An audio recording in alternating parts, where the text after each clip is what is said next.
Hello, my name is Danielle Foster. I'm the Vice President of Family Services for Manatee Children's Services, a private nonprofit that has been serving this community since 1977. Our mission is to advocate for and provide the resources, skills, and shelter to alleviate abuse for all children and their families. I have worked for Manatee Children's Services for over 17 years, and the one practice that I have personally witnessed play out time and time again is when the executive director asks the management team, what is the right thing to do for this child or family? Regardless of cost, politics, how difficult it might be, somehow, with the support of the agency, Manatee Children's Services has been able to accomplish some extremely difficult tasks. We are an associated child advocacy center, and last June purchased our first building. We have a clinical building, administration building, 3 group homes, 1 emergency shelter, and a center for the arts, as well as the Child Protection Center. To help, please make a cash donation, a service donation, volunteer, or be on our board of directors. Thank you for your continued support.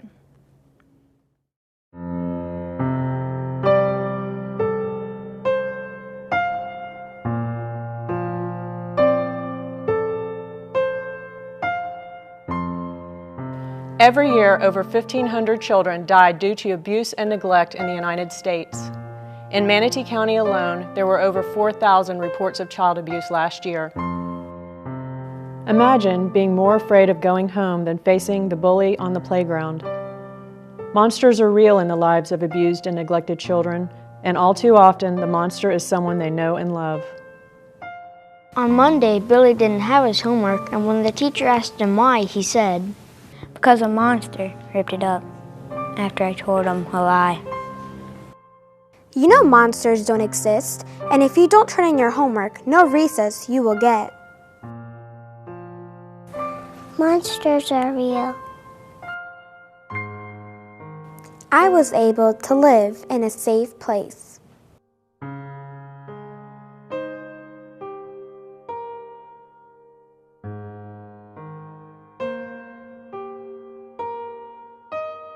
On Tuesday, Billy had a stomachache, and when the teacher asked him why, he said, A monster took away my dinner, even my cherry pie.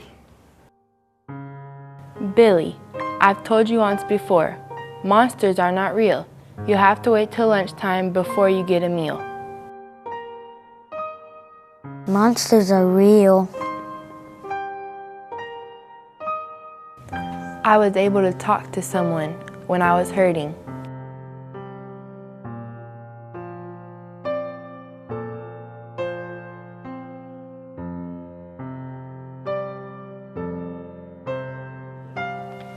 On Wednesday, Billy had a bandage which covered his right eye.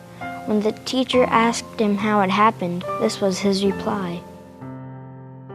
A monster was running after me when I ran into the door. Billy, please, I don't want to hear anymore. Monsters are real. I was able to live with my grandparents when my mom and dad were having some trouble.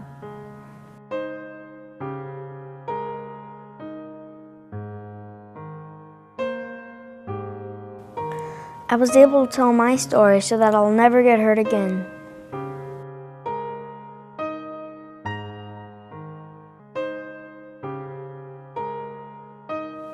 On Thursday, Billy refused to sit down, and when the teacher asked him why, Billy said, "A monster whipped my bottom because I started to cry." Billy, this is getting out of hand, and if you continue with these stories, in the corner you will stand. Monsters are real. I was able to understand that a healthy relationship has lots of love, respect, and communication.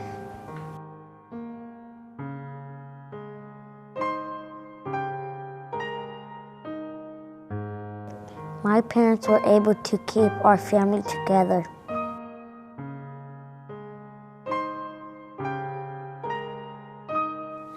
On Friday, Billy didn't come to school, and when the teacher found out why, she said a little prayer to God in hopes Billy would survive. For a monster had beaten Billy and threatened him with a knife. Now Billy lay in a hospital bed, fighting for his life. Monsters are real. I was able to keep myself away from monsters.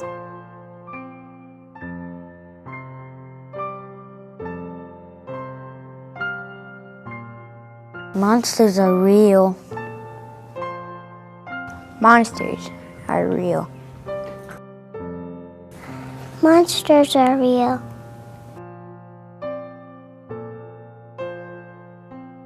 Please join us in our fight to break the cycle of child abuse.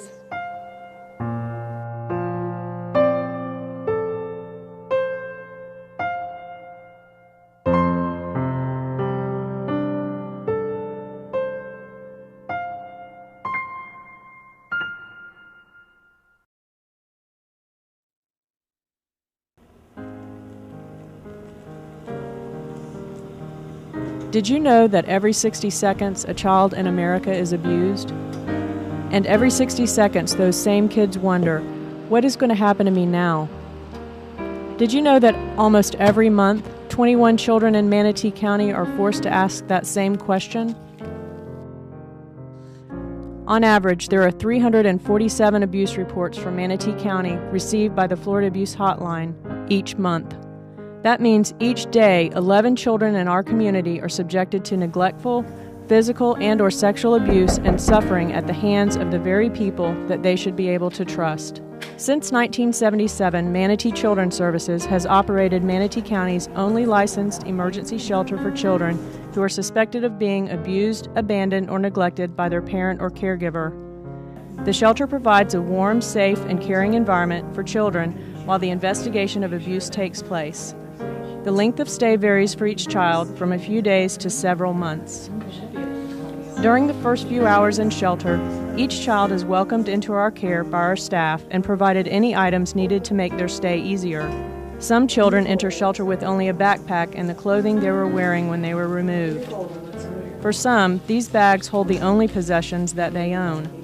A small tattered photograph, old teddy bear, or even a tarnished piece of jewelry could hold more value to an abused child than anything else in their lives. What's going to happen to me? During the first 48 hours in care, each child is introduced to our on-site shelter counselor and encouraged to discuss any fears, problems, or issues that they may have. Each child is provided whatever items are needed for their daily care and a loving and caring environment to heal. We provide a normal routine with the children attending school, participating in sports and other activities, educational tutoring, counseling, and life skills training. Most children in our care have experienced an enormous amount of fear, violence, and disappointment. Understandably, most have a difficult time trusting others and prompting some to react to this stress by lashing out verbally and physically, withdrawing from others, or retreating into a mindset of fear and hopelessness. It's not my fault. With the support of the staff and other children, many are able to make friends that last throughout their time in shelter and even after they leave.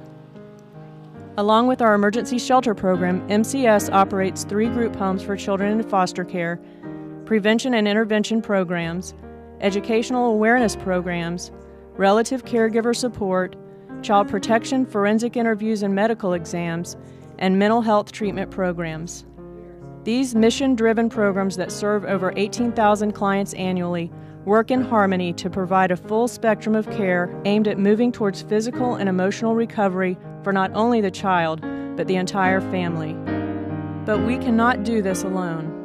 In a world with ever-increasing pressures, we need your help. These kids deserve a chance to live in a community that protects them from being victimized in their own homes. Help kids like Cheyenne, Will, Kate, Vincent, Yesenia, and Colt. Let's answer the question, what's going to happen to me? Loud and clear through our words and deeds that we will take care of them and keep them safe from harm's way. It's not my fault. It's not my fault. It's not my fault. It's not my fault. It's not my